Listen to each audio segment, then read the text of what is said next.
Welcome to Rajasthan study number 1। Rajasthan study number 1 आप सभी का स्वागत है साथियों। आज है 20 अक्टूबर और 20 अक्टूबर 2023 से राजस्थान करंट अफेयर व उनसे रिलेटेड जितने भी फैक्ट बनते हैं वो आज के सेशन में हम देखने वाले हैं। और सेशन आने वाली 2023 व 24 एग्जाम के लिए इंपॉर्टेंट सेशन आज का रहने वाला है साथियों। हमने बाकी अभी 19 से जो अक्टूबर तक का है वो पूरा मतलब कवर कर लिया है। अब आज से अपनी क्लास है वो कंटिन्यू और डेली रहेगी साथियों, ठीक है। रोज सुबह 8 बजे क्लास आपको ये मिल जाएगी। तो आप अभी तक अपने परिवार को सब्सक्राइब नहीं किया तो प्लीज सब्सक्राइब जरूर करें और टेलीग्राम को जरूर ज्वाइन कर लें, क्योंकि टेलीग्राम पर आपको प्रत्येक पीडीएफ वहां पर मिल जाएगी साथियों। तो बढ़ते हैं हमारे सेशन की ओर। लाइक शेयर आप है वो क्लास को कर दीजिएगा। बढ़ते हैं शानदार सेशन के साथ। फर्स्ट क्वेश्चन और वेरी वेरी इंपॉर्टेंट क्वेश्चन है, स्टार लगा लीजिएगा। क्वेश्चन क्या है? निर्वाचन आयोग ने विधानसभा चुनाव में उम्मीदवारों के लिए खर्च सीमा को बढ़ाकर कितना कर दिया है? तो साथियों पहले ये 28 लाख था, जिसको अब बढ़ाकर वो कितना कर दिया गया? 40 लाख रुपए कर दिया गया। ये देख सकते हैं राजस्थान का ये रहा और इसमें खर्च सीमा को 40 लाख रुपए वो कर दिया है। किसने? निर्वाचन आयोग ने। ध्यान रखना, वेरी इंपॉर्टेंट है, स्टार लगा लीजिएगा। जबकि जो सांसद है ना, सांसद जो एमपी का चुनाव लड़ते हैं उनके लिए 95 लाख रुपए कर दिया है। ध्यान रखना, पहले 75 लाख था, अब इनका 95 लाख है वो खर्च सीमा बढ़ा दिया गया है। यानी चुनाव प्रचार वगैरह उनके लिए वो ये खर्च कर सकते हैं इतने, ठीक है। अब देखिएगा अपने राजस्थान विधानसभा चुनाव। तो देखिएगा विधानसभा चुनाव 2023 की हम बात करें तो राजस्थान में जो मतगणना है, मतदान है वो कब होगा? मतदान होगा साथियों 25 नवंबर 2023 को। और इसका जो मतगणना है वो रिजल्ट कब आएगा? 3 दिसंबर 2023 को। कुल कितनी सीटों पर यह चुनाव होने जा रहा है? तो 200 सीटों पर चुनाव होने जा रहा है, जिसमें खर्च सीमा विधायकों की कितनी बढ़ा दी गई है? 40 लाख रुपए है वो निर्वाचन आयोग ने बढ़ा दी गई है। और अगर आपसे पूछा जाए कि ये जो 2023 के अंदर जो चुनाव होने जा रहा है ये कौन सी विधानसभा का क्रम है, तो ये साथियों 16वीं विधानसभा के लिए चुनाव होने जा रहा है। 15वीं विधानसभा है वो अब कंप्लीट हो चुकी है, ये आपको ध्यान रखना। तो अब जो नई विधानसभा गठित होगी वो 16वीं होगी, ये ध्यान रखना। स्टार लगा लीजिएगा, यहाँ से क्वेश्चन 100% पूछा जाएगा। नेक्स्ट है, कल परसों हमने चर्चा की थी कि सी विजिल ऐप है वो साथियों निर्वाचन आयोग ने है वो यहाँ पर लॉन्च किया है। और ये ऐप क्या है? आचार संहिता के उल्लंघन की समस्याओं का समाधान है वो करेगा साथियों, ये ध्यान रखना, वेरी इंपॉर्टेंट है। सी विजिल ऐप है वो निर्वाचन आयोग ने लॉन्च किया है। आचार संहिता के यानी विधानसभा चुनाव के अंदर जो कोई आचार संहिता का उल्लंघन करता है तो उसकी समस्या का समाधान है वो करेगा इस ऐप के जरिए, ये ध्यान रखना, वेरी इंपॉर्टेंट है। अब बढ़ते हैं नेक्स्ट क्वेश्चन की ओर। और नेक्स्ट क्वेश्चन लगा लीजिएगा स्टार। उच्च शिक्षा के क्षेत्र में शैक्षणिक सुधार व उन्मुखीकरण के लिए Rajasthan state faculty development academy की स्थापना कहाँ की जाएगी? तो Rajasthan state faculty development academy की स्थापना है वो कहाँ पर की जाएगी? जयपुर में की जाएगी। कहाँ पर की जाएगी साथियों? जयपुर में की जाएगी। किसके लिए? तो आपको ध्यान रखना, उच्च शिक्षा के क्षेत्र में शैक्षणिक सुधार व उन्मुखीकरण के लिए, वेरी इंपॉर्टेंट, जयपुर इसका राइट आंसर हो जाएगा साथियों। अब चर्चा करते हैं इससे संबंधित। और इसके अलावा आपको बता दूं, उच्च शिक्षा के लिए अगर जोधपुर की मैं बात करूं तो जोधपुर में साथियों एक तो महात्मा गांधी दिव्यांग विश्वविद्यालय वो स्थापित किया गया है। एक कौन सा साथियों? तो आप कमेंट के माध्यम से बता दीजिएगा। कल हमने अच्छे से चर्चा की थी और लास्ट में आपको मैं इसके बारे में बताने वाला हूं। तो बढ़ते हैं देखिए फैक्ट की ओर। तो फैक्ट देख लीजिएगा, Rajasthan state faculty development academy की घोषणा कब की गई थी? तो बजट 2023-24 के अंदर है वो साथियों इसकी घोषणा की गई थी। और इसकी स्थापना कहां पर की जाएगी? जयपुर में इसकी स्थापना की जाएगी। स्टार लगा लीजिएगा, जयपुर में स्थापना की जाएगी, जिसकी मंजूरी किसने दी है? मुख्यमंत्री श्री अशोक गहलोत जी के द्वारा है वो मंजूरी दे दी गई थी, सितंबर के अंदर ही दे दी गई थी, ये ध्यान रखना। और इस मतलब अकेडमी का मुख्य उद्देश्य क्या है? अकेडमी के माध्यम से उच्च शिक्षा के क्षेत्र में सुधार व उन्मुखीकरण के लिए है वो इसकी स्थापना की जा रही है। स्टार लगा लीजिएगा, वेरी वेरी इंपॉर्टेंट है। अब बढ़ते हैं नेक्स्ट क्वेश्चन की ओर।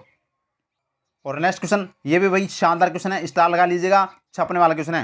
हिंदुस्तानी शास्त्रीय गायक और ग्वालियर घराने की मालिनी राजूरकर जिनका निधन हो गया है, इनका जन्म राजस्थान के किस जिले में हुआ था? तो साथियों अजमेर जिले के अंदर 1940 को, ध्यान रखना, इनका जन्म हुआ था, ये वेरी इंपॉर्टेंट है। तो 1940 को है वो मालिनी राजूरकर का जन्म है वो अजमेर में हुआ था। जो क्या है? ये हिंदुस्तानी शास्त्रीय गायक है और ग्वालियर राजघराने से संबंध है वो रखती है साथियों, वेरी इंपॉर्टेंट है एग्जाम की दृष्टि से। अब यहां पर आपको मैं अपना राजस्थान स्टडी नंबर 1 कैप्सूल देने जा रहा हूं, जिसमें 5 आपको वेरी इंपॉर्टेंट याद रखने हैं निधन राजस्थान से संबंधित। तो देख लीजिएगा राजस्थान स्टडी नंबर 1 कैप्सूल। इसमें देखिएगा पद्मश्री से सम्मानित किस टेराकोटा कला के प्रसिद्ध कलाकार का निधन हो गया है? तो ये साथियों मोहनलाल कुम्हार, जो आपको पता है नाथ द्वारा यानी कि राजमंच से इनका संबंध आता है। और ये टेराकोटा के प्रसिद्ध कलाकार थे जिनको 2012 के अंदर पद्मश्री सम्मानित किया जा चुका है। और 7 जुलाई 2023 को इनका निधन हो गया था साथियों।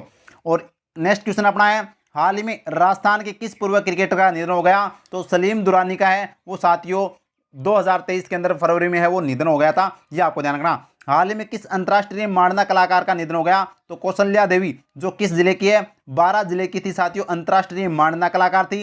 इनका भी हाल ही में है वो यहाँ पर अगस्त में निधन हो गया, ये आपको ध्यान रखना, वेरी इंपॉर्टेंट है। नेक्स्ट क्वेश्चन है, हाल ही में किस जिले के पूर्व महारावल महिपाल सिंह का निधन हो गया है? तो ये साथियों डूंगरपुर जिले के पूर्व महारावल थे महिपाल सिंह, जिनका भी क्या हो गया है? निधन हो गया है, ये भी आपको ध्यान रखना। और अभी हाल ही में है वो साथियों, हाल ही में राजस्थान की किस शास्त्रीय गायिका का निधन हो गया? तो मालिनी राजूरकर का निधन हो गया, जो अजमेर जिले में है, उनका जन्म हुआ था साथियों। वेरी इंपॉर्टेंट, स्टार लगा लीजिएगा, इस अपने कैप्सूल से आपके यहाँ से क्वेश्चन छप सकता है, वेरी इंपॉर्टेंट है। अब बढ़ते हैं नेक्स्ट क्वेश्चन की ओर। साथियों अगर वास्तव में अच्छा लग रहा है तो लाइक कीजिएगा, शेयर कीजिएगा और अपने परिवार को सब्सक्राइब जरूर कर लीजिएगा और अपने टेलीग्राम को जरूर ज्वाइन कर लेना, वहाँ पर PDF आपको मिल जाएगी। अब बढ़ते हैं नेक्स्ट क्वेश्चन की ओर।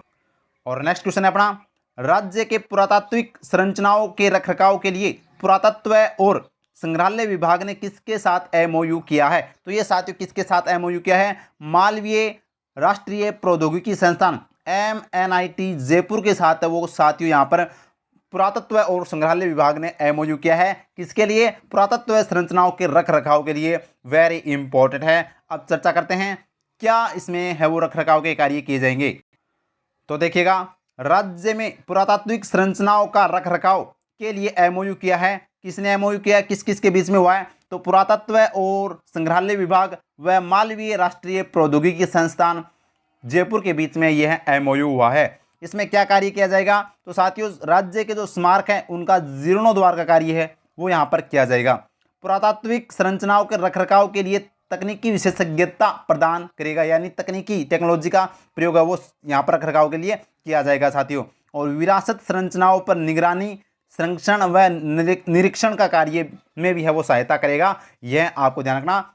संस्थान वेरी इंपॉर्टेंट है, स्टार लगा लीजिएगा, वेरी वेरी इंपॉर्टेंट है। अब बढ़ते हैं नेक्स्ट क्वेश्चन की ओर। तो इसका राइट आंसर आपको पता होना चाहिए, मालवीय राष्ट्रीय प्रौद्योगिकी संस्थान के साथ है, जयपुर केंद्र है जो इसके साथ MOU हुआ है पुरातत्व और संग्रहालय विभाग के बीच।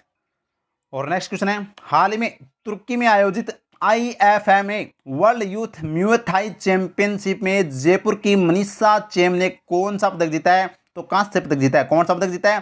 कांस्य पदक जीता है। मनीषा से कांस्य याद रखना, मनीषा से कांस्य याद रखना, वेरी इंपॉर्टेंट है। तो यहाँ पर जीता म्यूए थाई चैंपियनशिप के अंदर जो तुर्की के अंदर आयोजित थी। बढ़ते हैं नेक्स्ट क्वेश्चन की ओर।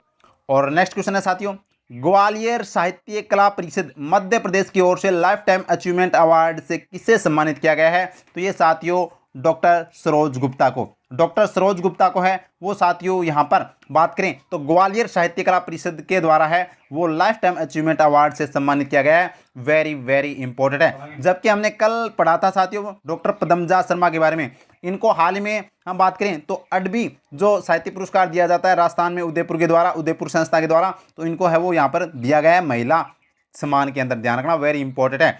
जबकि अगर मैं बात करूं डॉक्टर कुसुमलता भंडारी, तो इनको हाल ही में साथियों किस विश्वविद्यालय का कुलपति बनाया गया है, ये कमेंट के माध्यम से मेरे को बता दीजिएगा साथियों। और राजस्थान फिल्म फेस्टिवल के अंदर बात करें तो लाइफ टाइम अचीवमेंट अवार्ड किसे दिया गया है? गुलशन ग्रोवर को दिया गया है, ये आपको ध्यान रखना, वेरी इंपॉर्टेंट है। 30 सितंबर को इनको यह अवार्ड है वो दिया गया था।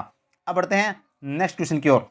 और नेक्स्ट क्वेश्चन है, तमिलनाडु में आयोजित योगासन स्पोर्ट्स चैंपियनशिप में बांसवाड़ा की नितेश त्रिवेदी ने कौन सा पदक जीता है? तो बांसवाड़ा की जो नितेश त्रिवेदी ने भी क्या जीता है? कांस्य पदक जीता है, ध्यान रखना। कहां पर? तमिलनाडु में आयोजित था जो अपना योगासन स्पोर्ट्स चैंपियनशिप, ध्यान रखना, वेरी इंपॉर्टेंट है। जो कांस्य पदक जीता है किसने? नितेश त्रिवेदी ने, जो बांसवाड़ा जिले के हैं।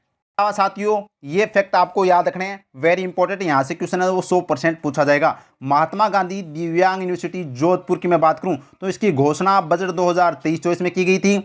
इसके लिए विधेयक राजस्थान की विधानसभा में अगस्त 2023 में पारित किया गया था और इसकी प्रथम कुलपति हाल ही में डॉक्टर कुसुमलता भंडारी को बनाया गया। तो ये जो आ गया वही कुसुमलता भंडारी को है वो हाल ही में प्रथम कुलपति बनाया गया है महात्मा गांधी दिव्यांग यूनिवर्सिटी जो जोधपुर में हाल ही में स्थापित की गई है। और इनका कार्यकाल कितना रहेगा? 3 वर्ष का इनका कार्यकाल रहेगा। और इस एकेडमी यानी इस यूनिवर्सिटी के लिए 25 करोड़ रुपए की लागत है वो स्वीकृत की गई है, वेरी वेरी इंपॉर्टेंट है, स्टार लगा लीजिएगा।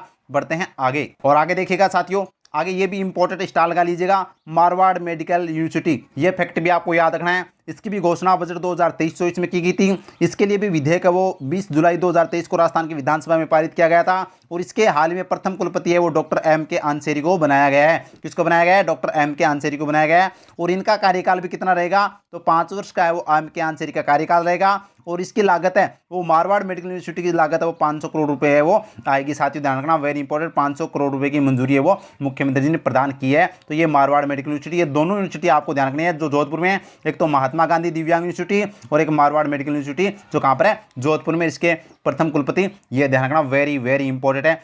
उम्मीद करता हूं आपको इतना फैक्ट ये आज के क्वेश्चन समझ में आ गए होंगे। तो ये था हमारा आज का सेशन। उम्मीद करता हूं सेशन अच्छे से समझ में आ गया होगा साथियों। और कल से आपको एक क्वेश्चन पूछूंगा मैं डेली, जो पहले पूछता था साथियों, तो कल से अपनी स्टार्ट होगी, ठीक है। और ये इसकी पीडीएफ है वो अपने टेलीग्राम राजस्थान स्टडी नंबर 1 पर मिल जाएगी। और अपने यूट्यूब चैनल को अभी तक आपने सब्सक्राइब नहीं किया है तो प्लीज़ सब्सक्राइब जरूर कर लीजिएगा, क्योंकि 2024 में अगर आपका सपना है ना नौकरी लगने का तो हमारे साथ जुड़ जाएगा, एक भी क्वेश्चन बाहर नहीं जाएगा।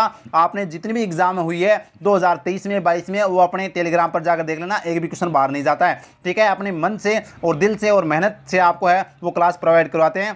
प्लीज़ आपने इसका है वो ज़्यादा से ज़्यादा फायदा उठाया करो, ठीक है। तो लाइक कीजिएगा, शेयर कीजिएगा। और आज का सेशन है वो अपना समाप्त होता है। Thank you. जय हिंद, जय भारत माता की।